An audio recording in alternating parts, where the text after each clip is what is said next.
ਸਰਬ ਕਲਾ ਸਮਰੱਥ, ਡੋਲਨ ਤੇ ਰੱਖੋ ਪ੍ਰਭੂ, ਨਾਨਕ ਦੇ ਕਰ ਹੱਥ। ਵਾਹਿਗੁਰੂ ਜੀ ਕਾ ਖਾਲਸਾ, ਵਾਹਿਗੁਰੂ ਜੀ ਕੀ ਫਤਿਹ।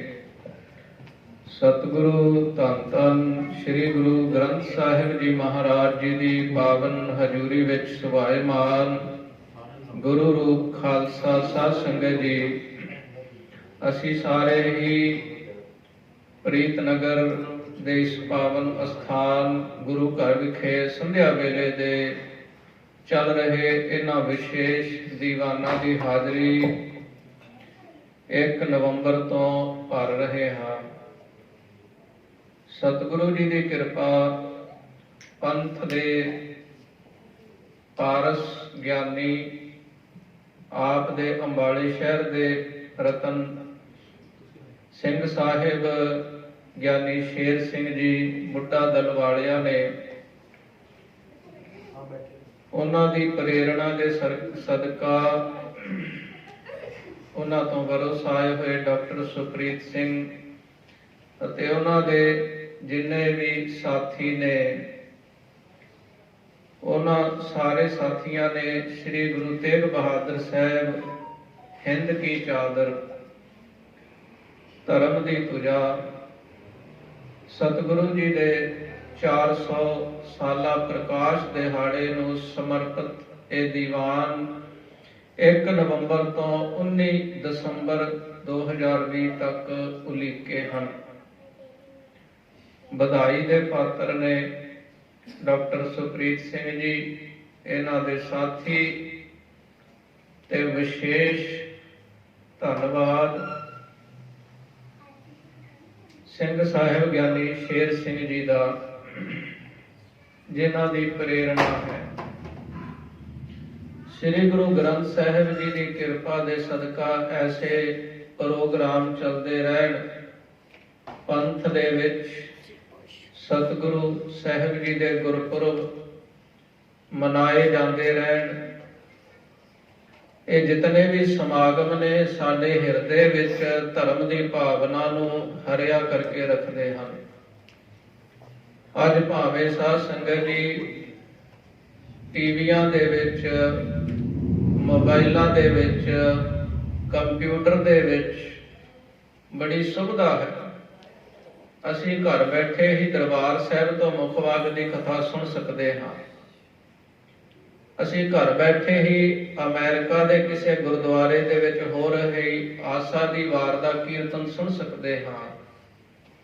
ਘਰ ਬੈਠੇ ਸਭ ਕੁਝ ਸਾਨੂੰ ਪ੍ਰਾਪਤ ਹੋ ਰਿਹਾ ਹੈ, ਪਰ ਤੁਸੀਂ ਕਦੇ ਵਿਚਾਰਿਆ ਹੈ ਕਿ ਇਹਦੇ ਨਾਲ ਸਤ ਸੰਗਤ ਦੇ ਉੱਤੇ ਕੀ ਪ੍ਰਭਾਵ ਪਿਆ ਹੈ? ਸਾਧ ਸੰਗਤ ਜੀ, ਜਦੋਂ ਅਸੀਂ ਗੰਭੀਰ ਰੂਪ ਦੇ ਵਿੱਚ ਵਿਚਾਰਾਂਗੇ ਤੇ ਸਤ ਸੰਗਤ ਦਾ ਜੋ ਮਹਾਤਮ ਅੱਜ ਤੋਂ 1000 ਸਾਲ ਪਹਿਲਾਂ ਸੀ, ਉਹ ਇਸ ਵੇਲੇ ਵੀ ਉਤਨਾ ਹੀ ਹੈ, ਸਗੋਂ ਜ਼ਿਆਦਾ ਜ਼ਰੂਰੀ ਹੋ ਗਿਆ ਹੈ। ਸਤ ਸੰਗਤ ਕਰਨਾ ਕਿਉਂ ਜ਼ਰੂਰੀ ਹੈ? ਇੱਥੇ ਆ ਕੇ ਬੈਠਣਾ ਕਿਉਂ ਜ਼ਰੂਰੀ ਹੈ? ਅਸੀਂ ਸੁਣਨ ਨੂੰ ਮੋਬਾਈਲ ਤੇ ਵੀ ਕਥਾ ਸੁਣ ਸਕਦੇ ਹਾਂ, ਕੀਰਤਨ ਸੁਣ ਸਕਦੇ ਹਾਂ।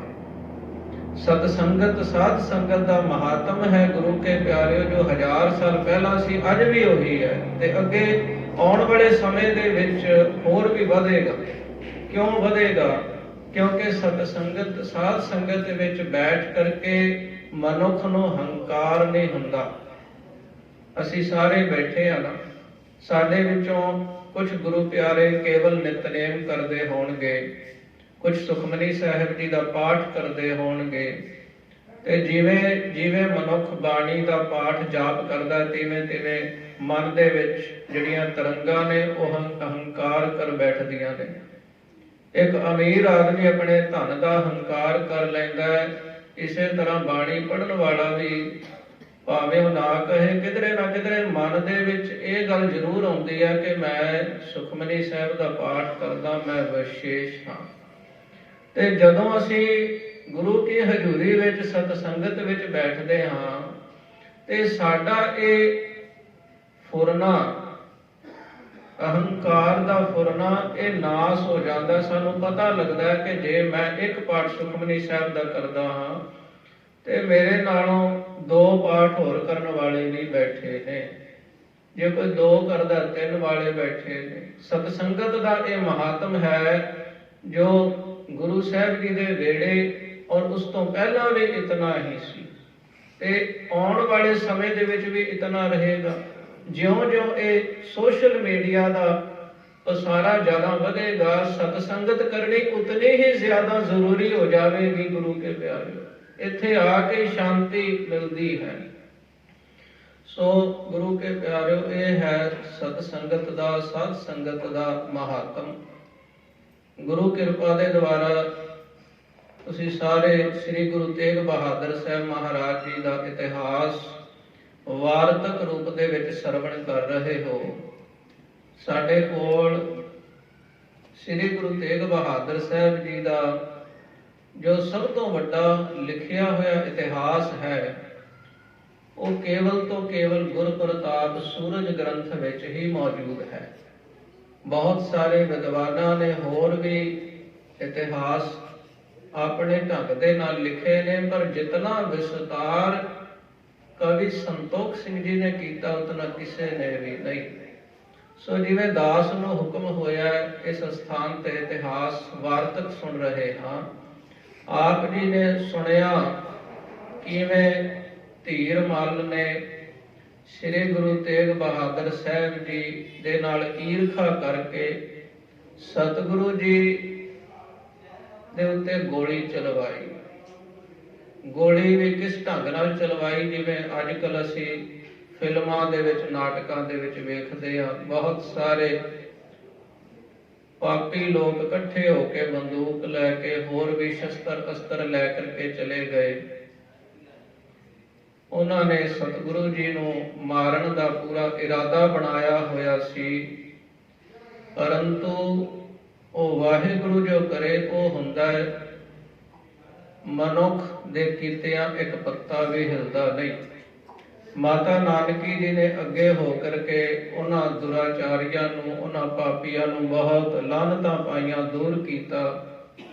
ਸ੍ਰੀ ਗੁਰੂ ਤੇਗ ਬਹਾਦਰ ਸਾਹਿਬ ਜੀ ਇੱਕ ਰਸ ਹੋ ਕੇ ਬੈਠੇ ਰਹੇ। ਬਾਬੇ ਬਕਾਲੇ ਦੀ ਧਰਤੀ ਦੇ ਉੱਤੇ ਬੜੀ ਭਾਰੀ ਲੁੱਟ ਹੋਈ ਔਰ ਇਸ ਲੁੱਟ ਦੇ ਵਿੱਚ ਗੁਰੂ ਤੇਗ ਬਹਾਦਰ ਸਾਹਿਬ ਜੀ ਦੇ ਘਰ ਦਾ ਇੱਕ ਬਰਤਨ ਵੀ ਨਹੀਂ ਸੀ ਛੱਡਿਆ। ਸਾਰਾ ਸਾਜੋ ਸਮਾਨ ਲੁੱਟ ਕੇ ਧੀਰ ਮੱਲ ਦੇ ਘਰ ਪਹੁੰਚਾ ਦਿੱਤਾ ਗਿਆ। ਖੁਸ਼ੀਆਂ ਮਨਾਈਆਂ ਗਈਆਂ ਕਿ ਅਸੀਂ ਬਹੁਤ ਅਮੀਰ ਹੋ ਜਾਵਾਂਗੇ, ਹੁਣ ਸਾਨੂੰ ਗੁਰਤਾ ਗੱਦੀ ਤੇ ਬੈਠਣ ਤੋਂ ਕੋਈ ਰੋਕ ਨਹੀਂ ਸਕਦਾ। ਗੁਰਤਾ ਦਾ ਐਸਾ ਮਸਲਾ ਗੁਰੂ ਕੇ ਪਿਆਰਿਓ, ਗੁਰਤਾ ਗੱਦੀ ਦਾ ਐਸਾ ਮਸਲਾ ਹੈ ਕਿ ਅੱਜ ਵੀ ਸਾਡੇ ਭਾਈਚਾਰੇ ਦੇ ਵਿੱਚੋਂ ਕੁਝ ਲੋਕ ਦੇਹਧਾਰੀ ਨੂੰ ਹੀ ਗੁਰੂ ਮੰਨੀ ਬੈਠੇ ਨੇ।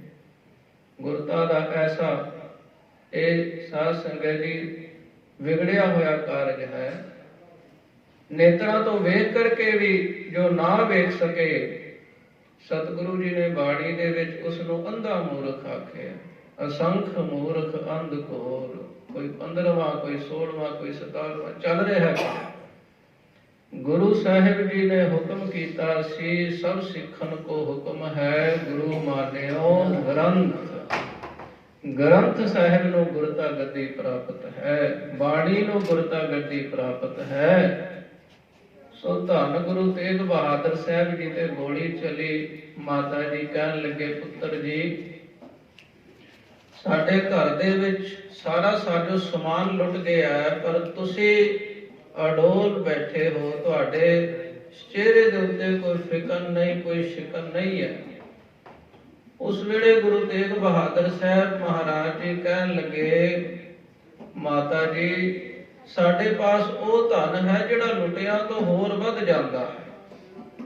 ਮਾਈ ਮੈਂ ਧਨ ਪਾਇਓ ਹਰ ਨਾਮ, ਮਨ ਮੇਰੋ ਧਾਵਨ ਤੇ ਛੂਟਿਓ, ਕਰ ਬੈਠੋ ਵਿਸਰਾਮ।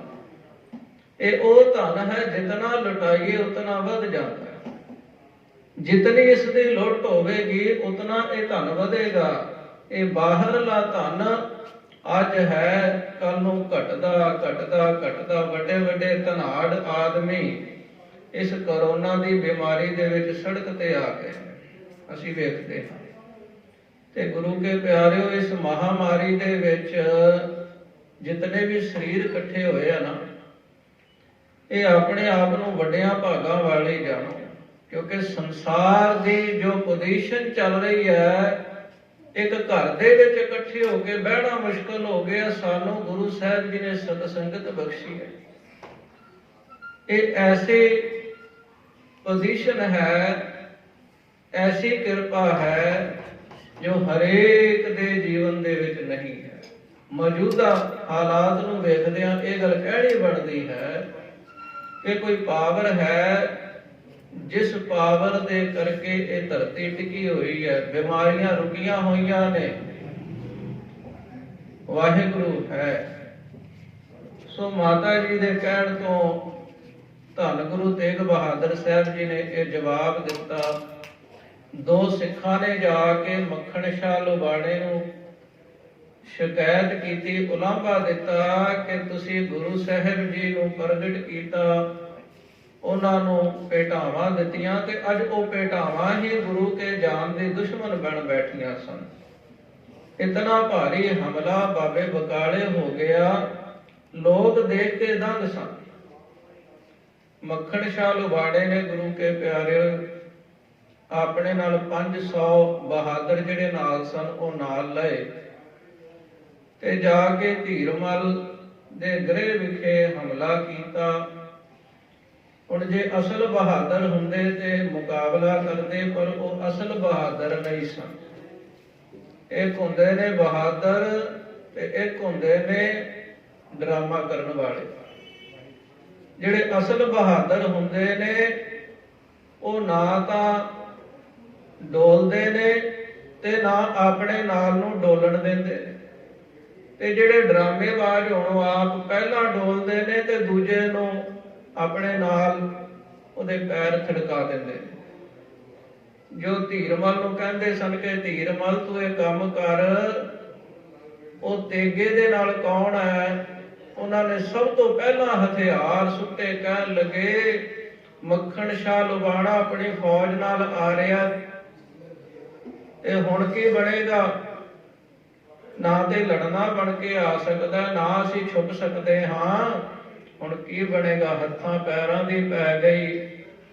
ਜਦੋਂ ਆ ਕਰਕੇ ਮੱਖਣ ਸ਼ਾਹ ਲੁਬਾਣੇ ਦੇ 500 ਸਿਪਾਹੀਆਂ ਨੇ ਉਹਨਾਂ ਦੀ ਸੇਵਾ ਕਰਨੀ ਸ਼ੁਰੂ ਕੀਤੀ, ਫਿਰ ਗੋਡਿਆਂ ਤੇ ਆ ਗਏ। ਤੇ ਗੁਰੂ ਕੇ ਪਿਆਰਿਓ, ਮੱਖਣ ਸ਼ਾਹ ਲੁਬਾਣੇ ਦੀ ਇਸ ਸੇਵਾ ਤੋਂ ਘਬਰਾਏ ਹੋਏ ਧੀਰਮਲ ਨੇ ਉਲਾਂਭਾ ਦਿੱਤਾ ਕਿ ਅਸੀਂ ਭਰਾ ਹਾਂ, ਸਾਡਾ ਪਰਿਵਾਰ ਹੈ, ਅਸੀਂ ਲੜੀਏ ਮਰੀਏ, ਤੈਨੂੰ ਵਿੱਚ ਪੈਣ ਦੀ ਕੋਈ ਲੋੜ ਨਹੀਂ। ਮੱਖਣ ਸ਼ਾਹ ਲੁਬਾਣੇ ਨੇ ਉਸ ਵੇਲੇ ਬੜੀ ਕਮਾਲ ਦੀ ਗੱਲ ਆਖੀ। ਕਹਿਣ ਲੱਗਾ ਕਿ ਗੁਰੂ ਕਿਸੇ ਇੱਕ ਪਰਿਵਾਰ ਚੋਂ ਨਹੀਂ ਹੈ, ਗੁਰੂ ਸਭਨਾਂ ਦਾ ਸਾਂਝਾ ਹੈ। ਪਰਿਵਾਰ ਉਸ ਵੇਲੇ ਤੱਕ ਹੈ ਜਦੋਂ ਤੱਕ ਗੁਰੂ ਪਦਵੀ ਪ੍ਰਾਪਤ ਨਹੀਂ ਸੀ। ਹੁਣ ਉਹ ਗੁਰੂ ਨੇ ਤੇ ਗੁਰੂ ਸਾਡਾ ਵੀ ਉਤਨਾ ਹੈ ਜਿਤਨਾ ਤੇਰਾ, ਜੇ ਤੂੰ ਮੰਨੇ। ਪਰ ਤੂੰ ਗੁਰੂ ਦੀ ਜਾਨ ਲੈਣ ਦੇ ਉੱਤੇ ਆਤੁਰ ਹੋ ਗਿਆ, ਹਮਲਾਵਰ ਹੋਇਆ, ਤੈਨੂੰ ਮਾਰ ਦੇਣਾ ਚਾਹੀਦਾ। ਜੇ ਤੂੰ ਗੁਰੂ ਦੇ ਕੁਲ ਵਿੱਚ ਨਾ ਹੁੰਦਾ ਤੇ ਅੱਜ ਸ਼ਾਇਦ ਤੇਰਾ ਸਿਰ ਧੜ ਤੋਂ ਅਲੱਗ ਕਰ ਦੇਣਾ ਸੀ। ਉਹ ਸਾਰਾ ਸਾਜੋ ਸਮਾਨ ਲੁੱਟ ਕਰਕੇ ਮੱਖਣ ਸ਼ਾਹ ਲੁਬਾਣਾ ਸ੍ਰੀ ਗੁਰੂ ਤੇਗ ਬਹਾਦਰ ਸਾਹਿਬ ਜੀ ਦੇ ਪਾਸ ਪਹੁੰਚਿਆ। ਸ੍ਰੀ ਗੁਰੂ ਤੇਗ ਬਹਾਦਰ ਸਾਹਿਬ ਜੀ ਮਹਾਰਾਜ, ਜਿਨ੍ਹਾਂ ਨੂੰ ਗਏ ਦਾ ਗਮ ਨਹੀਂ ਤੇ ਆਏ ਦਾ ਕੋਈ ਗੁਰੂ ਕੇ ਪਿਆਰੇ ਖੁਸ਼ੀ ਨਹੀਂ। ਐਸੀ ਅਡੋਲ ਅਵਸਥਾ, ਐਸੀ ਅਚਲ ਅਵਸਥਾ ਦੇ ਮਾਲਕ ਸਤਿਗੁਰੂ ਜੀ ਕਹਿਣ ਲੱਗੇ ਮੱਖਣ ਸ਼ਾਹ, ਇਹ ਜੋ ਸਾਮਾਨ ਲੈ ਕੇ ਆਇਆ ਹੈ ਇਹ ਠੀਕ ਨਹੀਂ ਕੀਤਾ। ਜੇ ਅਸੀਂ ਵੀ ਧੀਰਮਲ ਵਰਗੇ ਕੰਮ ਕਰਾਂਗੇ ਤੇ ਸਾਡੇ ਵਿੱਚ ਤੇ ਉਹਨਾਂ ਵਿੱਚ ਕੋਈ ਫਰਕ ਨਹੀਂ। ਇਹ ਪਰਮਾਤਮਾ ਦਾ ਭਾਣਾ ਹੀ ਸੀ ਜੋ ਵਰਤ ਗਿਆ।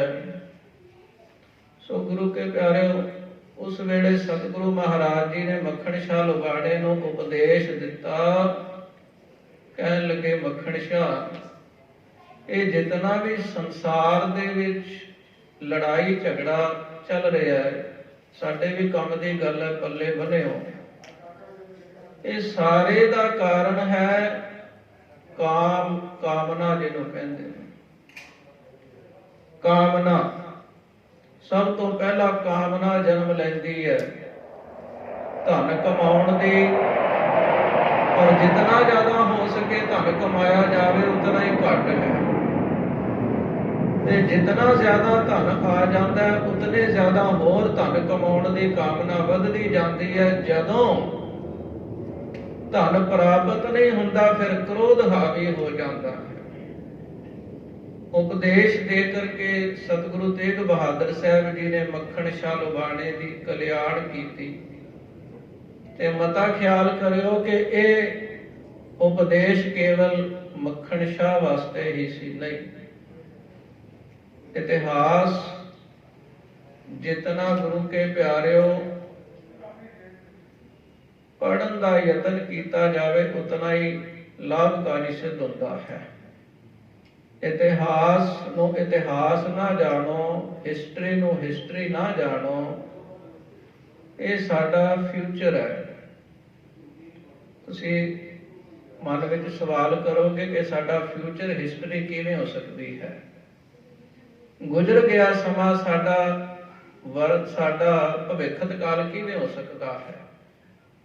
ਸਾਡੇ ਆਉਣ ਵਾਲੇ ਸਮੇਂ ਦੇ ਵਿੱਚ ਹਿਸਟਰੀ ਚਾਨਣ ਮੁਨਾਰੇ ਦਾ ਕੰਮ ਕਰਦੀ ਹੈ। ਜਿਵੇਂ ਮੱਖਣ ਸ਼ਾਹ ਲੁਬਾਣੇ ਨੇ ਗੁੱਸੇ ਵਿੱਚ ਆ ਕੇ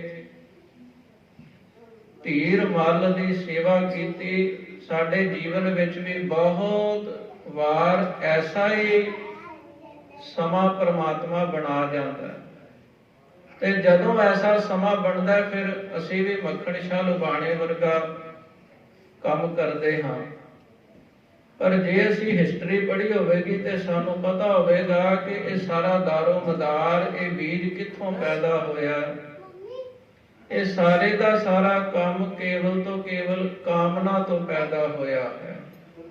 ਕਾਮਨਾ, ਔਰ ਜਿਸ ਚਿੱਤ ਦੇ ਵਿੱਚ ਕਾਮਨਾ ਪੈਦਾ ਹੁੰਦੀ ਹੈ, ਜਿਸ ਚਿੱਤ ਦੇ ਵਿੱਚ ਕਾਮਨਾ ਦਾ ਬੀਜ ਪੈ ਜਾਂਦਾ ਹੈ, ਉਹ ਫਿਰ ਹੌਲੀ ਹੌਲੀ ਵਿਕਾਰੀ ਬਣ ਜਾਂਦਾ। ਹੌਲੀ ਹੌਲੀ ਉਸ ਨੂੰ ਕੋਈ ਬਚਾ ਨਹੀਂ ਸਕਦਾ। ਅਨੇਕਾਂ ਹੀ ਕਾਰਜ, ਅਨੇਕਾਂ ਹੀ ਲੜਾਈ ਝਗੜੇ, ਅਨੇਕਾਂ ਹੀ ਬੇਫਜ਼ੂਲ ਦੇ ਮਸਲੇ ਇਸੇ ਕਰਕੇ ਵਧੇ ਹੋਏ ਨੇ ਕਿਉਂਕਿ ਗੁਰੂ ਕੇ ਪਿਆਰਿਓ ਸਾਡੇ ਪਾਸ ਹਿਸਟਰੀ ਦਾ ਵੱਡਾ ਖਜ਼ਾਨਾ ਤਾਂ ਹੈ, ਪਰ ਉਸ ਨੂੰ ਨਾ ਪੜ੍ਹਨ ਕਰਕੇ ਉਹ ਖਜ਼ਾਨਾ ਜਿਹੜਾ ਹੈ ਉਹ ਜੰਦਰੇ ਵਿੱਚ ਬੰਦ ਕੀਤਾ ਹੋਇਆ, ਉਹ ਬੰਦ ਕੀਤਾ ਹੋਇਆ ਹੈ। ਔਰ ਜਦੋਂ ਇਸ ਜੰਦਰੇ ਨੂੰ ਖੋਲ ਕਰਕੇ ਅਸੀਂ ਖਜ਼ਾਨਾ ਦੇਖਾਂਗੇ ਤੇ ਖਿਆਲ ਰੱਖਿਓ, ਇਹ ਮੇਰਾ ਨਜ਼ਰੀਆ ਹੋ ਸਕਦਾ ਹੈ ਕਿਉਂਕਿ ਫੋਨਾਂ ਦੇ ਰਾਹੀਂ ਇਹ ਕਥਾ ਪਤਾ ਨਹੀਂ ਕਿੱਥੇ ਕਿੱਥੇ ਤੱਕ ਸੁਣਾਈ ਦੇਗੀ। ਹੋ ਸਕਦਾ ਮੇਰਾ ਨਜ਼ਰੀਆ ਗਲਤ ਹੋਵੇ, ਪਰ ਕਦੇ ਸੋਚ ਕੇ ਦੇਖਿਓ ਸਤਿਗੁਰੂ ਜੀ ਨੇ ਹਿਸਟਰੀ ਦੇ ਦੁਆਰਾ, ਇਤਿਹਾਸ ਦੇ ਦੁਆਰਾ ਹਰੇਕ ਸਿੱਖ ਨੂੰ ਇਤਨੀ ਪਾਵਰ ਬਖਸ਼ਿਸ਼ ਕੀਤੀ ਹੈ ਕਿ ਉਹ ਸਾਰੇ ਸੰਸਾਰ ਦੀ ਇੱਕ ਇੱਕ ਸਿੱਖ ਸਾਰੇ ਸੰਸਾਰ ਦੀ ਅਗਵਾਈ ਕਰ ਸਕਦਾ, ਸਾਰੇ ਸੰਸਾਰ ਦਾ ਆਗੂ ਬਣ ਸਕਦਾ ਹੈ। ਸਾਡੀ ਹਿਸਟਰੀ ਇਤਨੀ ਗਹਿਰ ਹੈ, ਇਤਨੀ ਗੰਭੀਰ ਹੈ, ਪਗ ਪਗ ਦੇ ਉੱਤੇ ਸਾਡੇ ਜੀਵਨ ਨੂੰ ਇਤਨੀ ਸੇਧਾਂ ਪ੍ਰਾਪਤ ਹੁੰਦੀਆਂ ਨੇ, ਪਰ ਗੱਲ ਆ ਕੇ ਉੱਥੇ ਹੀ ਮੁੱਕਦੀ ਹੈ ਕਿ ਖਜ਼ਾਨਾ ਕੀਤਾ ਹੋਇਆ ਬੰਦ। ਤੇ ਅੱਜ ਦਾ ਸਮਾਂ ਉਹ ਚੱਲ ਰਿਹਾ ਕਿ ਉਹ ਖਜ਼ਾਨੇ ਨੂੰ ਗੁਰੂ ਕੇ ਪਿਆਰਿਓ ਤਹਿਸ ਨਹਿਸ ਕਰਨ ਵਾਸਤੇ ਲੁਟੇਰਿਆਂ ਦਾ ਕੁਝ ਜਮ ਘਟ ਵੀ ਇਕੱਠਾ ਹੋਇਆ ਹੈ। ਇੱਕ ਫਿਲਾਸਫਰ ਨੇ ਬੜੀ ਸੋਹਣੀ ਗੱਲ ਆਖੀ ਹੈ, ਤੁਹਾਡੇ ਸਾਹਮਣੇ ਰੱਖਣ ਦੀ ਇੱਛਾ ਹੈ। ਸਮਾਂ ਤਾਂ ਭਾਵੇਂ 1 ਮਿੰਟ ਦਾ ਹੀ ਰਹਿ ਗਿਆ, 1 ਮਿੰਟ ਵਿੱਚ ਹੀ ਅਸੀਂ ਫਿਰ ਗੁਰਬਾਣੀ ਦੀ ਕਥਾ ਵਾਲੇ ਪਾਸੇ ਵੀ ਜਾਵਾਂਗੇ। ਇਮੈਨੂਅਲ ਕੰਟ ਜਰਮਨੀ ਦੇ ਫਿਲਾਸਫਰ ਹੋਏ ਨੇ, ਉਹਨਾਂ ਨੇ ਲਿਖਿਆ, ਕਹਿੰਦੇ India is a rich land where poor people live. ਉਹਨਾਂ ਨੇ ਹਿੰਦੁਸਤਾਨ ਦਾ ਦੌਰਾ ਕੀਤਾ ਤੇ ਹਿੰਦੁਸਤਾਨ ਦੇ ਬਾਰੇ ਕਹਿੰਦੇ ਨੇ, ਹਿੰਦੁਸਤਾਨ ਇੱਕ ਅਮੀਰ ਦੇਸ਼ ਹੈ। ਹਿੰਦੁਸਤਾਨ ਵਰਗਾ ਅਮੀਰ ਦੇਸ਼ ਕੋਈ ਨਹੀਂ ਜਿੱਥੇ ਗਰੀਬ ਲੋਕ ਵਸਦੇ ਹੋਣ। ਕੋਈ ਹੈ ਐਸਾ ਇਤਿਹਾਸ, ਹਿਸਟਰੀ ਜੋ 10 ਪਾਤਸ਼ਾਹੀਆਂ ਦੇ ਮੁਕਾਬਲੇ ਖਰੀ ਉਤਰ ਸਕੇ? ਮੈਕਾਲਫ ਨੇ ਇੱਕ ਗੱਲ ਅਕਾਲ ਤਖਤ ਸਾਹਿਬ ਦੇ ਉੱਤੇ ਹਾਜ਼ਰ ਹੋ ਕੇ ਕਹੀ ਸੀ। ਉਸਨੇ 10 ਵਾਲੀਅਮ ਦੇ ਵਿੱਚ ਗੁਰ ਇਤਿਹਾਸ ਲਿਖਿਆ। ਮੈਕਾਲਫ ਨੇ ਵਚਨ ਕੀਤੇ ਸਨ ਕਿ ਜੋ ਗੁਰੂ ਸਾਹਿਬ ਜੀ ਨੇ ਆਪਣੇ ਜੀਵਨ ਦੇ ਵਿੱਚ ਕਾਰਜ ਕੀਤੇ ਨੇ, ਜੋ ਬਾਣੀ ਉਚਾਰੀ ਹੈ, ਉਹ ਇਨ ਬਿਨ ਸਿੱਖਾਂ ਨੂੰ, ਸਾਰੇ ਸੰਸਾਰ ਨੂੰ ਪ੍ਰਾਪਤ ਹੋਈ ਹੈ। ਔਰ ਇਹ ਉਪਲਬਧੀ, ਇਹ ਪ੍ਰਾਪਤੀ ਸੰਸਾਰ ਵਿੱਚ ਕਿਸੇ ਹੋਰ ਧਰਮ ਦੇ ਕੋਲ ਨਹੀਂ। ਤੁਸੀਂ ਕਿਧਰੇ ਪੜ੍ਹੋ ਮੈਕਾਲਫ ਦਾ ਜੀਵਨ, ਉਹਨੇ ਆਪਣੇ ਜੀਵਨ ਲਾਈਫ ਦੇ ਵਿੱਚ ਇਹ ਗੱਲਾਂ ਕੁਝ ਆਖੀਆਂ ਨੇ। ਜੇ ਅਸੀਂ ਧਿਆਨ ਦਿਆਂਗੇ ਇਹਨਾਂ ਗੱਲਾਂ ਦੇ ਉੱਤੇ ਤਾਂ ਸਮਾਂ ਇਜਾਜ਼ਤ ਨਹੀਂ ਦੇ ਰਿਹਾ ਕਿ ਹਿਸਟਰੀ ਦੀ ਹੋਰ ਵਿਚਾਰ ਕੀਤੀ ਜਾਏ। ਜਦੋਂ ਅਸੀਂ ਗੰਭੀਰਤਾ ਦੇ ਨਾਲ ਹਿਸਟਰੀ ਨੂੰ ਪੜ੍ਹਾਂਗੇ ਤੇ ਤੁਸੀਂ ਦੇਖੋਗੇ ਸਾਡੇ ਆਪਣੇ ਜੀਵਨ ਦੇ ਵਿੱਚ ਵੀ ਹਿਸਟਰੀ ਬਹੁਤ ਸਾਰੇ ਚੰਗੇ ਕਰਮ ਕ੍ਰੀਏਟ ਕਰ ਦੇਵੇਗੀ। ਪਗ ਪਗ ਦੇ ਉੱਤੇ ਸਾਨੂੰ ਸੁਚੇਤ ਕਰਦੀ ਹੈ ਹਿਸਟਰੀ। ਜ਼ਰੂਰ ਪੜ੍ਹੀਏ। ਸੋ ਆਪਣਾ ਧਿਆਨ ਹੋਰ ਸ੍ਰੀ ਗੁਰੂ ਤੇਗ ਬਹਾਦਰ ਸਾਹਿਬ ਜੀ ਦੀ ਅੰਮ੍ਰਿਤ ਬਾਣੀ ਦੀ ਕਥਾ ਵੱਲ ਲੈ ਕੇ ਜਾਈਏ। ਇਤਿਹਾਸ ਦਾ ਸਮਾਂ ਪੂਰਾ ਹੋ ਚੁੱਕਾ ਹੈ। ਸੋ ਹੁਣ ਸ੍ਰੀ ਗੁਰੂ ਤੇਗ ਬਹਾਦਰ ਸਾਹਿਬ ਜੀ ਦੀ ਅੰਮ੍ਰਿਤ ਬਾਣੀ, ਜਿਸ ਨੂੰ ਸਤਿਗੁਰੂ ਜੀ ਨੇ ਬੜੇ ਬੈਰਾਗਮਈ ਢੰਗ ਦੇ ਨਾਲ ਉਚਾਰਨ ਕੀਤਾ ਹੈ। ਸਤਿਗੁਰੂ ਜੀ ਦਾ ਕੋਈ ਸ਼ਬਦ ਤੁਸੀਂ ਪੜ੍ਹੋ ਤੇ ਸਾਧ ਸੰਗਤ ਜੀ ਤੁਹਾਨੂੰ ਇੱਕ ਅਹਿਸਾਸ ਹੁੰਦਾ ਹੈ, ਇਤਨਾ ਬੈਰਾਗ, ਐਸਾ ਬੈਰਾਗ, ਐਸਾ ਉਪਦੇਸ਼ ਸ੍ਰੀ ਗੁਰੂ ਤੇਗ ਬਹਾਦਰ ਸਾਹਿਬ ਜੀ ਹੀ ਦੇ ਸਕਦੇ ਸਨ। ਐਸਾ ਉਪਦੇਸ਼, ਜਿਸ ਉਪਦੇਸ਼ ਦੇ ਵਿੱਚ ਸਭ ਨੂੰ ਸਮਾਨ ਸਤਿਗੁਰੂ ਜੀ ਨੇ ਰਸਤਾ ਵਿਖਾਇਆ ਹੈ। ਸੋ ਆਓ ਹੁਣ ਸ੍ਰੀ ਗੁਰੂ ਤੇਗ ਬਹਾਦਰ ਸਾਹਿਬ ਮਹਾਰਾਜ ਜੀ ਦਾ ਜੋ ਸ਼ਬਦ ਹੈ ਆਸਾ ਰਾਗ ਦੇ ਵਿੱਚ, ਕਿਉਂਕਿ 9ਵੇਂ ਮਹੱਲੇ ਦੀ ਬਾਣੀ ਜਿਤਨੀ ਵੀ ਹੈ ਉਸ ਨੂੰ ਕ੍ਰਮ ਕਰਕੇ ਅਸੀਂ ਵਿਚਾਰਨਾ ਹੈ। ਸ੍ਰੀ ਗੁਰੂ ਤੇਗ ਬਹਾਦਰ ਸਾਹਿਬ ਮਹਾਰਾਜ ਜੀ ਦੀ ਅੰਮ੍ਰਿਤ ਬਾਣੀ ਕਈ ਗੁਰੂ ਕੇ ਪਿਆਰੇ ਜਿਹੜੇ ਨੇ ਉਹ ਨਿਤਨੇਮ ਦੇ ਵਿੱਚ ਵੀ ਪੜ੍ਹਦੇ ਹਨ। ਇਤਿਹਾਸਕਾਰ ਲਿਖਦੇ ਨੇ, ਹਾਦਰ ਹੋਤ ਜਹਾਂ ਸਿਮਰੇ ਸੁਖ ਸਾਗਰ, ਜਾਹੇ ਵਿਖੇ ਸੁਰ ਸਾਦਰ, ਸਾਧ ਰਚੇ ਇੱਕ ਆਤਮ ਗਿਆਨ, ਵੱਡੇ ਵਿਸ਼ਿਆ ਤਨ ਕੋ ਬੜ ਬਾਦਰ, ਬਾਦ ਰਹਿ ਸਿੱਖ ਹੋਇ ਨਰ ਸੋ, ਜਾਣਿਓ ਨਹੀਂ ਜਿਹ ਕਾਦਰ, ਕਾ ਦਰ ਹੈ ਤਿਨ ਕੋ ਜਮ ਜੀਵਨ, ਅੰਤ ਭਜੇ ਗੁਰੂ ਤੇਗ ਬਹਾਦਰ। ਗੁਰੂ ਤੇਗ ਬਹਾਦਰ ਸਾਹਿਬ ਮਹਾਰਾਜ ਜੀ, ਉਹਨਾਂ ਦੀ ਸ਼ਖਸੀਅਤ ਹੈ ਹਾਜ਼ਰ ਹੋ, ਜਿੱਥੇ ਸਿਮਰੋ ਉੱਥੇ ਹੀ ਹਾਜ਼ਰ ਹੋ ਕੇ ਤੁਹਾਡੀ ਰੱਖਿਆ ਕਰਦੇ। ਜਿਸ ਵੀ ਪੋਜੀਸ਼ਨ ਦੇ ਵਿੱਚ ਕੋਈ ਯਾਦ ਕਰਦਾ ਉੱਥੇ ਹਾਜ਼ਰਾ ਹਜ਼ੂਰ ਨੇ ਗੁਰੂ ਤੇਗ ਬਹਾਦਰ ਸਾਹਿਬ ਸੱਚੇ ਪਾਤਸ਼ਾਹ। ਧਰਮ ਦੀ ਚਾਦਰ, ਹਿੰਦ ਦੀ ਚਾਦਰ ਨੇ, ਧਰਮ ਦੀ ਧੁਜਾ ਹਨ। ਇੱਕ ਵਾਕਿਆ ਤੁਹਾਡੇ ਸਾਹਮਣੇ ਰੱਖਾਂ। ਪਟਿਆਲੇ ਕਿਸੇ ਕੈਦੀ ਨੂੰ ਫਾਂਸੀ ਦੀ ਸਜ਼ਾ ਸੁਣਾਈ ਗਈ ਤੇ ਉਹ ਕੈਦੀ ਦਾ ਕਸੂਰ ਕੋਈ ਨਹੀਂ ਸੀ। ਕਿਸੇ ਅਣਬਣੀ ਕਰਕੇ ਉਹ ਕੇਸ ਉਹਦੇ ਉੱਤੇ ਆ ਗਿਆ। ਫਾਂਸੀ ਦੇ ਵਿੱਚ ਕੁਝ ਦਿਨ ਬਾਕੀ ਸਨ ਤੇ ਸਰਕਾਰ ਵੱਲੋਂ ਉਹਨੂੰ ਕਿਹਾ ਗਿਆ ਕਿ ਜੇ ਕੋਈ ਅੰਤਮ ਇੱਛਾ ਹੈ ਤੇ ਉਹ ਤੋਂ ਪੂਰੀ ਕਰ ਸਕਦਾ। ਉਹ ਕੈਦੀ ਨੇ ਆਖਿਆ ਕਿ ਮੈਂ ਦੁੱਖ ਨਿਵਾਰਨ ਸਾਹਿਬ ਤੁਹਾਡੇ ਨਜ਼ਦੀਕ ਪਟਿਆਲੇ ਧੰਨ ਗੁਰੂ ਤੇਗ ਬਹਾਦਰ ਸਾਹਿਬ ਜੀ ਦਾ ਸਥਾਨ ਹੈ। ਉਹਨੇ ਬੇਨਤੀ ਕੀਤੀ ਕਿ ਮੈਂ ਮਰਨਾ ਤੇ ਹੈ ਹੀ ਹੈ, 9ਵੇਂ ਪਾਤਸ਼ਾਹ ਦੇ ਸਥਾਨ ਦੇ ਮੈਂ ਦਰਸ਼ਨ ਕਰਾਂ। ਉਹਨੇ ਬਾਹਰ ਜਦੋਂ ਖੜਾ ਹੋਇਆ ਉਹਦੇ ਗਲੇ ਵਿੱਚ ਜੰਜੀਰਾਂ ਬੱਧੀਆਂ ਹੋਈਆਂ ਸਨ, ਪੈਰ ਹੱਥ ਜਕੜੇ ਹੋਏ ਸਨ। ਉਸਨੇ ਬੇਨਤੀ ਕੀਤੀ ਬਾਹਰ ਖੜਾ ਹੋ ਕੇ। ਪੁਲਿਸ ਦੀ ਵੈਨ ਉਹਦੇ ਨਾਲ ਸੀ, ਬੜੀ ਸਿਕਿਉਰਿਟੀ, ਫਾਂਸੀ ਦੀ ਸਜ਼ਾ ਸੀ ਉਸਨੂੰ। ਉਸਨੇ ਗੁਰੂ ਕੇ ਪਿਆਰੇ ਅਰਦਾਸ ਕੀਤੀ, हे ਵਾਹਿਗੁਰੂ, ਮੈਂ ਬੇਕਸੂਰ ਹਾਂ ਤੇ ਮੈਂ ਫਸ ਗਿਆ ਤੇ ਦੁਨਿਆਵੀ ਸਰਕਾਰ ਨੇ ਮੇਰੇ ਗਲ ਵਿੱਚ ਫੰਦਾ ਪਾ ਦੇਣਾ। ਮੈਂ ਸੱਚੀ ਸਰਕਾਰ ਕੋਲ ਆਇਆ, ਮੇਰਾ ਨਿਆਂ ਕਰ। ਇਹ ਸਾਧ ਸੰਗਤ ਜਦੋਂ ਅਰਦਾਸ ਕੀਤੀ, ਉਹਦੀ ਬੇੜੀਆਂ ਗਲੇ ਤੋਂ ਵੀ ਹੱਥਾਂ ਪੈਰਾਂ ਤੋਂ ਸਾਰੀਆਂ ਖੁੱਲ ਕੇ ਥੱਲੇ ਡਿੱਗ ਪਈਆਂ। ਔਰ ਇਹ ਗੱਲ ਗੁਰੂ ਤੇਗ ਬਹਾਦਰ ਸਾਹਿਬ ਜੀ ਦਾ ਇਹ ਪ੍ਰਤੱਖ ਕੌਤਕ ਦੁਨੀਆ ਨੇ ਵੇਖਿਆ ਤੇ ਤੁਸੀਂ ਪਤਾ ਵੀ ਕਰ ਸਕਦੇ ਹੋ।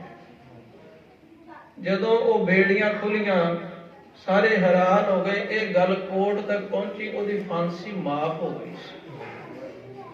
ਇਹ ਖਿਆਲ ਰੱਖਿਓ। ਹਾਦਰ ਹੋਤ ਜਹਾਂ ਸਿਮਰੇ, ਸੁਖ ਸਾਦਰ ਸਾਧ ਫਿਰੇ ਸੁਖ ਸਾਗਰ। ਵਾਹਿਗੁਰੂ ਪ੍ਰਮਾਤਮਾ ਹਾਜ਼ਰ ਨਾਜ਼ਰ ਹੈ, ਵਰਤਦਾ। ਸੋ ਆਓ ਆਸਾ ਰਾਗ ਦੇ ਵਿੱਚ ਸਤਿਗੁਰੂ ਜੀ ਦਾ ਪਾਵਨ ਸ਼ਬਦ, ਕਿਉਂਕਿ ਅਖਰੀ ਵਿਚਾਰ ਹੀ ਹੋ ਸਕਣੀ ਹੈ, ਅਖਰੀ ਅਰਥਾਂ ਦੀ ਵਿਚਾਰ ਸੁਣੀਏ। ਇੱਕ ਓੰਕਾਰ ਸਤਿਗੁਰ ਪ੍ਰਸਾਦ। ਰਾਗ ਆਸਾ ਮਹੱਲਾ ਨੌਵਾਂ। ਬਿਰਥਾ ਕਹੋ ਕੌਣ ਸਿਓ ਮਨ ਕੀ। ਸੋ ਇੱਕ ਓੰਕਾਰ ਸਤਿਗੁਰ ਪ੍ਰਸਾਦ, ਇਹ ਮੰਗਲ ਹੈ ਸ੍ਰੀ ਗੁਰੂ ਗ੍ਰੰਥ ਸਾਹਿਬ ਮਹਾਰਾਜ ਜੀ ਦੇ ਵਿੱਚ 526 ਵਾਰ ਆਇਆ ਹੈ। ਇੱਕ ਓੰਕਾਰ ਸਤਿਗੁਰ ਪ੍ਰਸਾਦ ਦਾ ਭਾਵ ਹੁੰਦਾ ਹੈ ਇੱਕ ਵਾਹਿਗੁਰੂ ਪ੍ਰਮਾਤਮਾ ਓੰਕਾਰ ਸਭਨਾ ਦਾ ਪ੍ਰਕਾਸ਼। ਉਹਨੂੰ ਕਿਵੇਂ ਪਾਇਆ ਜਾਏ, ਕਿਸ ਤਰੀਕੇ ਨਾਲ ਪਾਇਆ ਜਾ ਸਕਦਾ ਹੈ, ਤੇ ਸਤਿਗੁਰੂ ਜੀ ਕਹਿੰਦੇ ਨੇ ਪੂਰੇ ਗੁਰੂ ਦੀ ਕਿਰਪਾ ਦੇ ਦੁਆਰਾ। ਇਹ ਸ਼ਬਦ 411 ਅੰਗ ਦੇ ਉੱਤੇ ਸੁਭਾਏਮਾਨ ਹੈ। ਆਸਾ ਰਾਗ ਦੇ ਵਿੱਚ ਮਹੱਲਾ ਨੌਵਾਂ ਜਿਹੜਾ ਹੈ, ਇਹ ਨੌਵੇਂ ਪਾਤਸ਼ਾਹ ਦੀ ਬਾਣੀ ਦਾ ਵਾਚਕ ਹੈ। ਇਸ ਵਿੱਚ ਸਤਿਗੁਰੂ ਜੀ ਆਖਦੇ ਨੇ ਮਨ ਦੀ ਜਿਹੜੀ ਹੈ ਨਾ ਬਿਰਥਾ, ਕੀ ਕਹਿਣਾ ਕਰੀਏ। ਜਿਵੇਂ ਇੱਕ ਘਰ ਦੇ ਵਿੱਚ ਤੁਸੀਂ ਦਰਬਾਰ ਸਾਹਿਬ ਦੇ ਵਿੱਚ ਬੈਠੇ ਹੋ ਨਾ, ਪ੍ਰੀਤ ਨਗਰ, ਤੁਸੀਂ ਵੇਖ ਰਹੇ ਹੋ ਦੀਵਾਰਾਂ ਨੇ, ਛੱਤ ਹੈ, ਬੜੀ ਵਧੀਆ ਡੈਕੋਰੇਸ਼ਨ ਕੀਤੀ ਹੈ।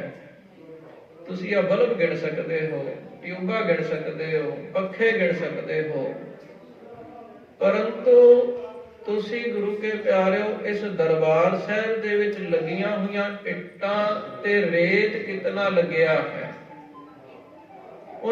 ਉਸ ਰੇਤ ਦਾ ਕਿਤਨਾ ਭਾਰ ਹੈ, ਇਹ ਤੁਹਾਨੂੰ ਨਹੀਂ ਪਤਾ। ਜਿਵੇਂ ਇਹ ਤੋਲ ਤੇ ਮੋਲ ਬੇਅੰਤ ਕਰਨਾ ਅਸੰਭਵ ਹੈ, ਨਾਮੁਮਕਿਨ ਹੈ, ਤਿਵੇਂ ਹੀ ਮਨ ਦੀਆਂ ਤਰੰਗਾਂ ਨੂੰ ਸਮਝਣਾ ਬੜਾ ਹੀ ਮੁਸ਼ਕਲ ਹੈ। ਜਦੋਂ ਤੱਕ ਗੁਰੂ ਦਾ ਦੱਸਿਆ ਰਸਤਾ ਨਾ ਹੋਵੇ, ਗਰੀਬ ਨਵਾਜ ਕਹਿੰਦੇ ਨੇ ਬਿਰਥਾ ਕਹੋ ਕੌਣ ਸਿਉ ਮਨ ਕੀ। ਮਨ ਦੇ ਕਿਹੜੀ ਬਿਰਥਾ ਦੱਸਣਾ ਕਰੀਏ ਜੀ। ਲੋਭ ਗ੍ਰਸਿਓ ਦਸ ਹੂ ਦਿਸ ਧਾਵਤ, ਆਸਾ ਲਾਗਿਓ ਧਨ ਕੀ। ਸੋ ਇਹ ਮਨ ਦੇ ਵਿੱਚ ਲੋਭ ਰੂਪ ਇੱਕ ਕੀੜਾ ਲੱਗਿਆ ਹੋਇਆ। ਲੋਭ ਰੂਪ ਕੀੜੇ ਨੇ ਗਰਸਿਆ ਹੋਇਆ ਹੈ। ਲੱਕੜੀ ਦੇ ਦਰਵਾਜ਼ੇ ਲੱਗੇ ਹੋਏ ਨੇ ਨਾ, ਲੱਕੜੀ ਦਾ ਕੀੜਾ ਬੜਾ ਕਲਾਕਾਰ ਹੁੰਦਾ ਹੈ। ਇੱਕ ਸੂਈ ਦੇ ਨੱਕੇ ਜਿੰਨੀ ਮੋਹਰੀ ਦੇ ਵਿੱਚੋਂ ਉਹ ਅੰਦਰ ਪ੍ਰਵੇਸ਼ ਕਰ ਦਿੰਦਾ ਹੈ, ਤੇ ਤੁਸੀਂ ਵੇਖੋ ਕਿ 6 ਮਹੀਨਿਆਂ ਦੇ ਵਿੱਚ ਦਰਵਾਜ਼ਾ ਤੇ ਭਾਵੇਂ ਚਮਕਦਾਰ ਨਜ਼ਰ ਆਵੇਗਾ, ਅੰਦਰੋਂ ਖਾਲੀ। ਕੰਮ ਇਹ ਲੋਭ ਦਾ ਵੀ ਇਸੇ ਪ੍ਰਕਾਰ ਹੀ ਹੁੰਦਾ ਹੈ। ਰਾਤ ਨੂੰ ਨੀਂਦ ਲੈਣ ਵਾਸਤੇ ਵੀ ਗੁਰੂ ਕੇ ਪਿਆਰਿਓ ਦਵਾਈ, ਸਵੇਰੇ ਐਨਰਜੀ ਵਾਸਤੇ ਵੀ ਕੋਈ ਕੈਪਸੂਲ ਦੀ ਲੋੜ ਪੈ ਰਹੀ ਹੈ, ਔਰ ਧਨ ਦਾ ਭਾਰ ਹੱਥਾਂ ਦੇ ਵਿੱਚ ਵੀ, ਸਿਰ ਦੇ ਉੱਤੇ ਵੀ, ਆਫਿਸ ਦੇ ਉੱਤੇ ਵੀ, ਤੇ ਸਮਝ ਲਿਓ ਉਹ ਕੀੜੇ ਨੇ ਕੇਵਲ ਮਨੁੱਖ ਨੂੰ ਚਮਕਦਾਰ ਰਹਿਣ ਦਿੱਤਾ ਹੈ, ਅੰਦਰੋਂ ਉਹ ਮਨੁੱਖ ਖਾਲੀ ਹੈ। ਇਹ ਲੋਭ ਗ੍ਰਸਿਓ ਦਸਹੂ ਦਿਸ ਧਾਵਤ, ਮਨੁੱਖ ਦਸਾਂ ਦਿਸ਼ਾਵਾਂ ਦੇ ਵਿੱਚ ਫਿਰਦਾ, ਦੌੜਦਾ ਫਿਰਦਾ ਹੈ ਤੇ ਧਨ ਦੀ ਆਸਾ ਲਗਾਈ ਰੱਖਦਾ ਹੈ। ਰਹਾਉ ਸੁਖ ਕੈ ਹੇਤ ਬਹੁਤ ਦੁਖ ਪਾਵਤ, ਸੇਵ ਕਰਤ ਜਨ ਜਨ ਕੀ। ਰਹਾਉ ਗੁਰੂ ਕੇ ਪਿਆਰਿਓ ਬਾਣੀ ਦਾ ਮੁੱਖ ਕੇਂਦਰ ਵੀ ਹੁੰਦਾ ਹੈ। ਰਹਾਉ ਦਾ ਭਾਵ ਹੁੰਦਾ ਹੈ ਵਿਸਰਾਮ। ਸੋ ਸੰਪਰਦਾਇਕ ਵਿਚਾਰਵਾਨ ਰਹਾਉ ਦਾ ਭਾਵ ਕਹਿੰਦੇ ਨੇ ਰਲਾਣਾ। ਜਦੋਂ ਰਹਾਉ ਆਏ ਤੇ ਬਾਣੀ ਨੂੰ ਆਪਣੇ ਮਨ ਵਿੱਚ ਰਲਾਓ। ਪਾਠ ਕੀਤੇ 10 ਸੁਖਮਨੀ ਸਾਹਿਬ ਦੇ ਤੇ 10 ਪਾਠਾਂ ਦੇ ਵਿੱਚੋਂ ਜਦੋਂ ਤੱਕ ਰਹਾਉ ਨੂੰ ਨਾ ਸਮਝਿਆ, ਸੁਖਮਨੀ ਸੁਖ ਅੰਮ੍ਰਿਤ ਪ੍ਰਭ ਨਾਮ, ਭਗਤ ਜਨਾ ਕੈ ਮਨ ਬਿਸਰਾਮ। ਰਲਾਓ, ਜੋ ਵੀ ਸੁਣਿਆ ਉਹਨੂੰ ਆਪਣੀ ਦਿਨਚਰਿਆ ਦੇ ਵਿੱਚ ਰਲਾਓ। ਪ੍ਰੈਕਟੀਕਲ ਜੀਵਨ ਦੇ ਵਿੱਚ ਜਦੋਂ ਤੱਕ ਕਥਾ ਕੀਰਤਨ ਨਹੀਂ ਆਵੇਗਾ, ਧਨ ਦਾ ਢੇਰ ਭਾਵੇਂ ਕਿਤਨਾ ਹੀ ਇਕੱਠਾ ਹੋ ਜਾਵੇ, ਸੁਖ ਨਹੀਂ ਪ੍ਰਾਪਤ ਹੋ ਸਕਦਾ। ਸੁਖ ਦਾ ਘਰ ਬੜਾ ਦੂਰ ਹੈ। ਸਤਿਗੁਰੂ ਜੀ ਆਖਦੇ ਨੇ ਸੁਖ ਦੇ ਲਈ ਦੌੜਿਆ ਭਜਦਾ ਫਿਰਦਾ ਹੈ, ਸੇਵ ਕਰਤ ਜਨ ਜਨ ਕੀ। ਚਾਹੀਦਾ ਸੁਖ ਸੀ, ਮਿਲਦਾ ਦੁੱਖ ਹੈ। ਜਿਉਂ-ਜਿਉਂ ਮਨੁੱਖ ਦੀ ਦੌੜ ਸੁਖ ਵਾਲੇ ਪਾਸੇ ਨੂੰ ਜ਼ਿਆਦਾ ਹੋ ਜਾਵੇਗੀ, ਤਿਵੇਂ-ਤਿਵੇਂ ਬਦਲੇ ਦੇ ਵਿੱਚ ਗੁਰੂ ਕੇ ਪਿਆਰਿਓ ਦੁੱਖ ਹੀ ਅੱਗੇ ਆਉਂਦਾ ਹੈ। ਸੁਖ ਕੋ ਮੰਗੈ ਸਭ ਕੋ, ਦੁੱਖ ਨਾ ਮੰਗੈ ਕੋਈ। ਸੁਖੈ ਕੋ ਦੁੱਖ ਅਗਲਾ, ਮਨਮੁਖ ਬੂਝਣਾ। ਗੱਲ ਇਹੀ ਹੈ ਕਿ ਮਨੁੱਖ ਨੂੰ ਭਰਮ ਪਿਆ ਹੋਇਆ ਹੈ, ਸੁਖ ਦਾ ਭਰਮ ਪਿਆ ਹੋਇਆ ਹੈ। ਔਰ ਇਹ ਭਰਮ ਹੀ ਹੈ। ਸੰਸਾਰ ਗੁਰੂ ਕੇ ਪਿਆਰਿਓ ਕਿੱਥੇ ਤੋਂ ਕਿੱਥੇ ਚਲਾ ਗਿਆ ਹੈ।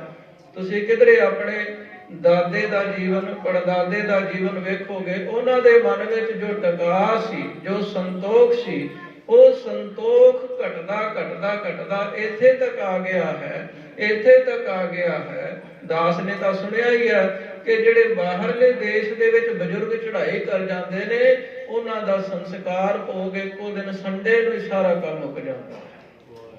ਉਹਨਾਂ ਦਾ ਇੱਕੋ ਦਿਨ ਹੀ ਟਾਈਮ ਲੱਗਦਾ ਗੁਰੂ ਕੇ ਪਿਆਰਿਓ। ਹੌਲੀਡੇ ਨੂੰ ਸਾਰਾ ਕਾਰਜ ਇੱਕੋ ਦਿਨ ਦੇ ਵਿੱਚ ਹੀ ਮੁਕਾ। ਇਹ ਸਾਰਾ ਕਾਰਜ ਕੀ ਸਤਿਗੁਰੂ ਜੀ ਦੱਸ ਰਹੇ ਨੇ? ਆਸਾ ਲਾਗਿਓ ਧਨ ਕੀ। ਸੰਤੋਖ ਵਰਗਾ ਧਨ ਨਹੀਂ। ਸਮ ਸੰਤੋਖ ਨਾ ਔਰ ਸੁਖ ਤਪ ਨਾ ਖਿਮਾ ਸਮ ਜਾਨ। ਇਹ ਖਿਆਲ ਰੱਖਿਓ, ਸੰਤੋਖ ਦਾ ਧਨ ਹੀ ਸੁਖਦਾਈ ਹੈ ਜੀ।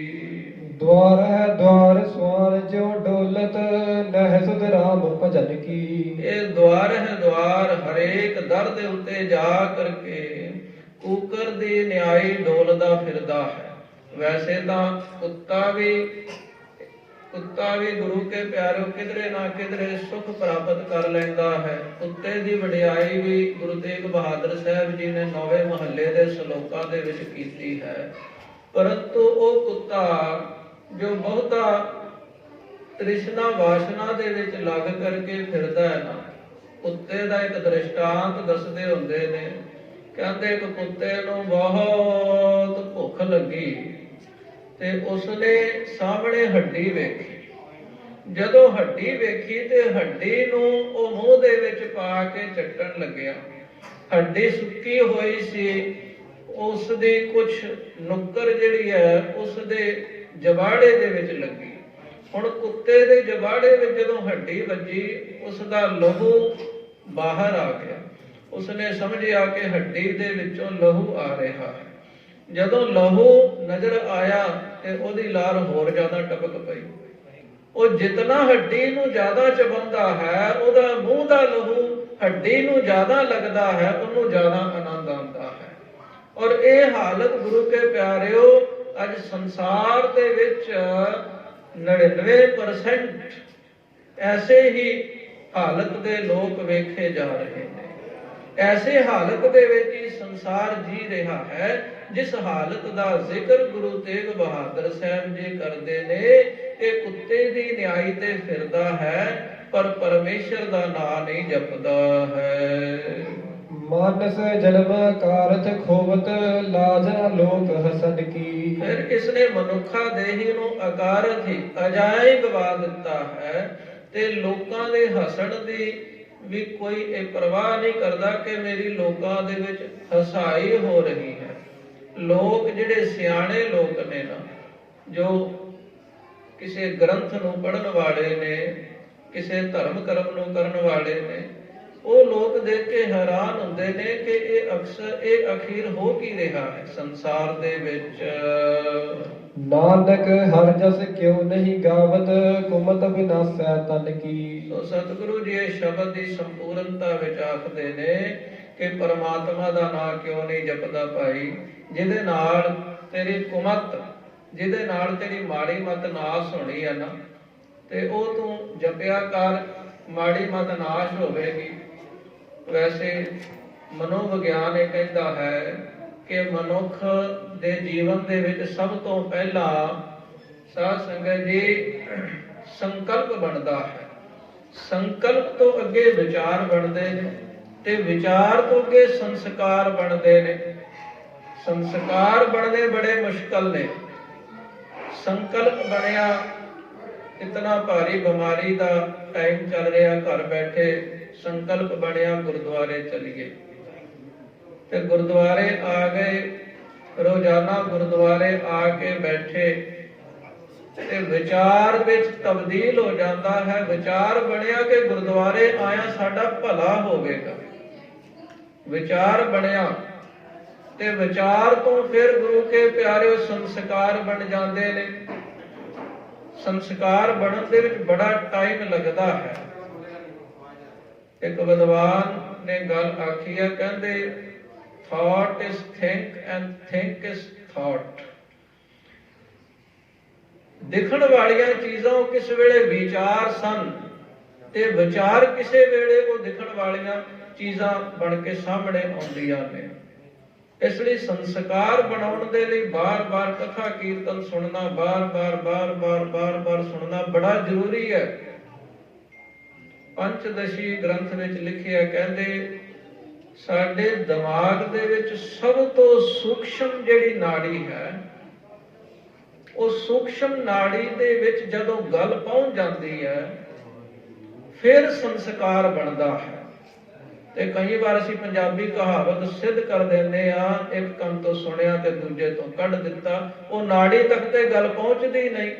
ਅੱਜ ਸਾਇੰਸ ਵੀ ਇਹ ਗੱਲ ਕਹਿੰਦੀ ਹੈ ਕਿ ਮਨੁੱਖ ਦਾ 5% ਦਿਮਾਗ ਕੰਮ ਕਰਦਾ, 95% ਆਦਿ ਕਾਲ ਵਿੱਚ ਵੀ ਸੁੱਤਾ ਸੀ, ਅਗਨੀ ਦੇ ਯੁੱਗ ਵਿੱਚ ਵੀ ਸੁੱਤਾ ਸੀ, ਤੇ ਅੱਜ ਵੀ ਅਸੀਂ 5 ਤੇ ਖੜੇ ਹਾਂ। ਤੇ ਤੁਸੀਂ ਦੱਸੋ 100 ਦੇ ਵਿੱਚੋਂ 33 ਵਾਲਾ ਪਾਸ ਹੁੰਦਾ, 5 ਤੇ ਖੜੇ ਆ, 33 ਤੱਕ ਨਹੀਂ ਪਹੁੰਚਾਂਗੇ, ਗੱਲ ਕਿਵੇਂ ਬਣੇਗੀ? ਇਸ ਲਈ ਬੜਾ ਜ਼ਰੂਰੀ ਹੈ ਕੁਮਤ ਵਿਨਾਸ਼ ਹੈ। ਕੁਮਤ ਤਾਂ ਨਾਸ਼ ਹੋਵੇ ਜੇ ਗੁਰੂ ਕੇ ਅੰਮ੍ਰਿਤ ਵਚਨ ਸੁਣੀਏ। ਸੋ ਦੂਸਰਾ ਸ਼ਬਦ ਹੁਣ ਵਿਚਾਰ ਲਈਏ ਜੀ। ਇੱਕ ਓੰਕਾਰ ਸਤਿਗੁਰ ਪ੍ਰਸਾਦ। ਰਾਗ ਦੇਵ ਗੰਧਾਰੀ ਮਹੱਲਾ ਨਵਾਂ।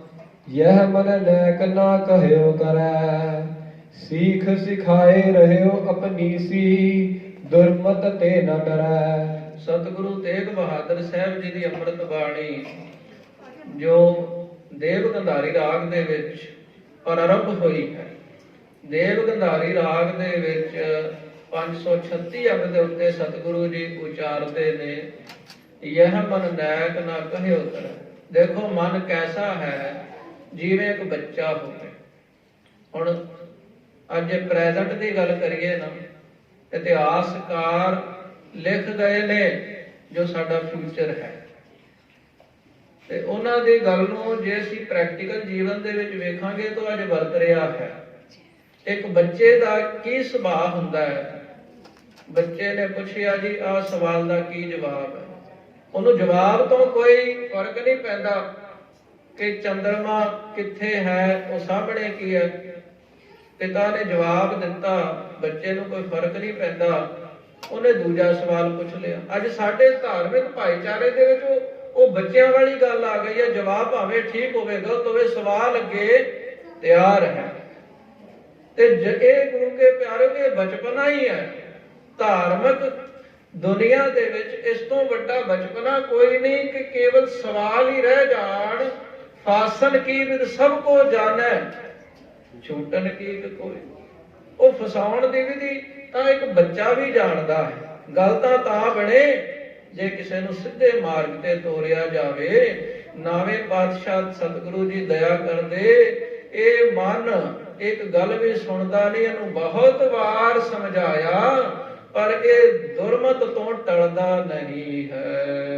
ਰਹਾਉ ਮਦ ਮਾਇਆ ਕੈ ਭਇਓ ਬਾਵਰੋ, ਹਰ ਜਸ ਨਹਿ ਉਚਰੈ। ਕਰ ਕਿਰਪਾ ਪਰ ਪੰਚ ਜਗਤ ਕੋ, ਡਹਿ ਕੈ ਆਪਣੋ ਉਦਰ ਭਰੈ। ਸੋ ਰਹਾਉ ਤੇ ਉਪਰੰਤ ਸਤਿਗੁਰੂ ਨਾਵੇਂ ਪਾਤਸ਼ਾਹ ਬਚਨ ਕਰਦੇ ਹਨ। ਇਹ ਮਨ ਨੂੰ ਮਦ ਮਾਇਆ ਦਾ ਲੱਗਾ ਹੋਇਆ, ਇਹ ਮਨ ਨਸ਼ਾ ਕਰਦਾ ਹੈ। ਜਿਵੇਂ ਹਰੇਕ ਮਨੁੱਖ ਨੂੰ ਕਿਸੇ ਨਾ ਕਿਸੇ ਚੀਜ਼ ਦਾ ਨਸ਼ਾ ਹੈ। ਭਾਵੇਂ ਵੇਖਣ ਨੂੰ ਸਾਡਾ ਨਜ਼ਰੀਆ ਕੁਝ ਹੋ ਸਕਦਾ, ਇੱਕ ਬੰਦਗੀ ਵਾਲੇ ਨੂੰ ਵੀ ਨਸ਼ਾ ਹੈ। ਨਸ਼ਾ ਹੈ ਨਾਮ ਦਾ, ਬੰਦਗੀ ਦਾ, ਕਿਸੇ ਨੂੰ ਕੀਰਤਨ ਦਾ ਨਸ਼ਾ, ਕਿਸੇ ਨੂੰ ਕਥਾ ਦੇ ਵਿੱਚ ਬੈਠ ਕਰਕੇ ਆਨੰਦ ਪ੍ਰਾਪਤ ਹੁੰਦਾ ਹੈ। ਨਸ਼ਾ ਕੇਵਲ ਉਹ ਨਾ ਜਾਣਿਓ ਕਿ ਸੜਕਾਂ ਦੇ ਉੱਤੇ ਡਿੱਗੇ ਹੋਏ ਲੋਕ, ਭਗਤ ਲੋਕ ਵੀ ਨਸ਼ਾ ਕਰਦੇ ਨੇ। ਉਹ ਨਾਮ ਦਾ ਨਸ਼ਾ ਕਰਦੇ ਨੇ, ਜਿਸ ਨੂੰ ਗੁਰੂ ਨਾਨਕ ਦੇਵ ਜੀ ਨੇ ਬਾਣੀ ਦੇ ਵਿੱਚ ਕਥਨ ਕੀਤਾ ਹੈ। ਸਤਿਗੁਰੂ ਤੇਗ ਬਹਾਦਰ ਸਾਹਿਬ ਜੀ ਬਚਨ ਕਰਦੇ ਨੇ, ਮਨ ਵੀ ਨਸ਼ਾ ਕਰਦਾ ਹੈ, ਮਾਇਆ ਦਾ ਨਸ਼ਾ ਕਰਦਾ ਹੈ ਤੇ ਬਾਵਰਾ ਹੋਇਆ ਫਿਰਦਾ ਹੈ। ਇਹ ਕਦੇ ਵੀ ਪਰਮਾਤਮਾ ਦੇ ਨਾਮ ਨੂੰ ਉਚਾਰਦਾ ਨਹੀਂ। ਕਰ ਪਰਪੰਚ, ਇਸ ਮਾਇਆ ਨੇ ਸਾਰੇ ਸੰਸਾਰ ਦੇ ਨਾਲ ਬੜਾ ਵੱਡਾ ਧੋਖਾ ਕੀਤਾ। ਫਰੌਡ ਕੀਤਾ ਹੋਇਆ, ਪਰਪੰਚ ਕੀਤਾ ਹੋਇਆ ਹੈ। ਜਿਸ ਫਰੌਡ ਦੇ ਕਰਕੇ, ਜਿਸ ਧੋਖੇ ਦੇ ਕਰਕੇ ਇਹ ਮਨ ਦਾ ਜਿਹੜਾ ਉਦਰ ਹੈ ਇਹ ਭਰਦਾ ਨਹੀਂ ਹੈ। ਸਵਾਨ ਪੂਜ ਜੋ ਹੋਏ ਨ ਸੂਦੋ, ਕਹਿਓ ਨ ਕਾਨ ਧਰੈ। ਕਹੋ ਨਾਨਕ ਭਜ ਰਾਮ ਤੇ ਨਿਤ ਜਾਤੇ, ਕਾਜ ਸਰੈ। ਸੋ ਗੁਰੂ ਕੇ ਪਿਆਰਿਓ, ਇਸੇ ਦੇ ਨਾਲ ਹੀ ਸ਼ਬਦ ਦੀ ਸੰਪੂਰਨਤਾ ਹੋਈ ਹੈ। ਸਤਿਗੁਰੂ ਜੀ ਦੱਸ ਰਹੇ ਨੇ, ਇਹ ਮਨੁੱਖ ਦਾ ਜਿਹੜਾ ਸੁਭਾਅ ਹੈ ਨਾ, ਇਹ ਕੁੱਤੇ ਦੀ ਪੂੰਛ ਵਰਗਾ ਹੈ। ਤੇ ਪੁਰਾਣੀ ਕਹਾਵਤ ਤੁਸੀਂ ਸੁਣੀ ਹੋਵੇਗੀ, ਕਹਿੰਦੇ ਕੁੱਤੇ ਦੀ ਪੂੰਛ ਨੂੰ 12 ਸਾਲ ਲੜਕੀ ਵਿੱਚ ਪਾ ਕੇ ਰੱਖਿਆ ਤੇ ਜਦੋਂ ਬਾਹਰ ਕੱਢੀ ਉਹ ਫਿਰ ਪੁੱਠੀ ਦੀ ਪੁੱਠੀ ਗੋਲ ਘੁੰਮ ਜਾਂਦੀ ਹੈ। ਪਰ ਕੁੱਤੇ ਦੀ ਪੂੰਛ ਇੱਕ ਹਾਲਤ ਵਿੱਚ ਸਿੱਧੀ ਹੋ ਜਾਂਦੀ ਹੈ, ਜਦੋਂ ਕੁੱਤਾ ਹਲਕ ਜਾਵੇ। ਜਦੋਂ ਤੱਕ ਕੁੱਤੇ ਦੀ ਪੂੰਛ ਤੇ ਗੋਲ ਰਹਿੰਦੀ ਹੈ ਨਾ, ਸਮਝ ਲਓ ਉਹਦਾ ਬੈਲੈਂਸ ਬਣਿਆ ਹੋਇਆ। ਤੇ ਜਦੋਂ ਸਰੀਰ ਦਾ ਬੈਲੈਂਸ ਵਿਗੜ ਜਾਵੇ ਫਿਰ ਪੂੰਛ ਸਿੱਧੀ ਹੋ ਜਾਂਦੀ ਹੈ। ਇਸੇ ਪ੍ਰਕਾਰ ਸਵਾਨ ਪੂਛ, ਸਵਾਨ ਕੁੱਤੇ ਦੀ ਪੂਛ ਵਾਂਗੂ ਇਹ ਸਿੱਧਾ ਨਹੀਂ ਹੁੰਦਾ ਤੇ ਕਿਸੇ ਦੀ ਲੱਜਾ ਵੀ ਨਹੀਂ ਕਰਦਾ।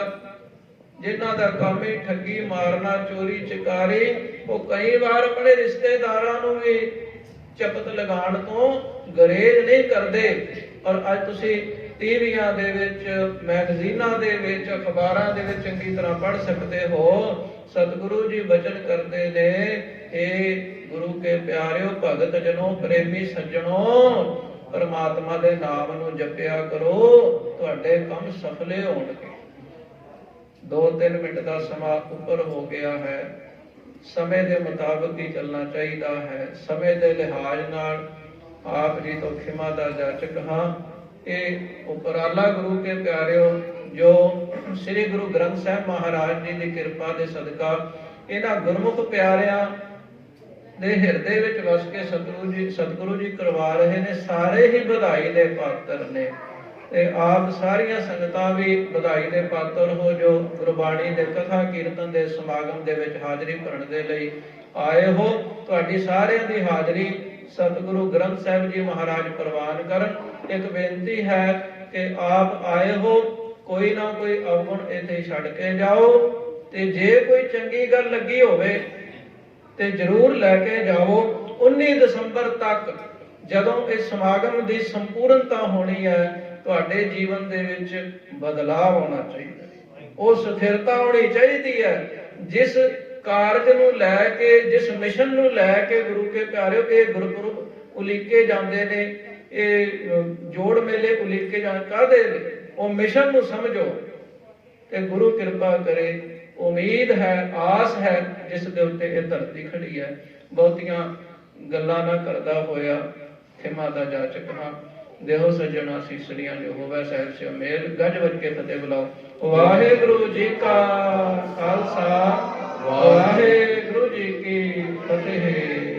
ਆਪ ਸਾਰੀ ਸੰਗਤ ਸਵਰਨ ਕਰ ਰਹੇ ਸੀਗੇ ਭਾਈ ਸਾਹਿਬ ਗਿਆਨੀ ਟਿੱਕਾ ਸਿੰਘ ਜੀ ਯਮੁਨਾ ਨਗਰ ਤੋਂ, ਸਤਿਕਾਰਯੋਗ ਸਿੰਘ ਸਾਹਿਬ ਗਿਆਨੀ ਸ਼ੇਰ ਸਿੰਘ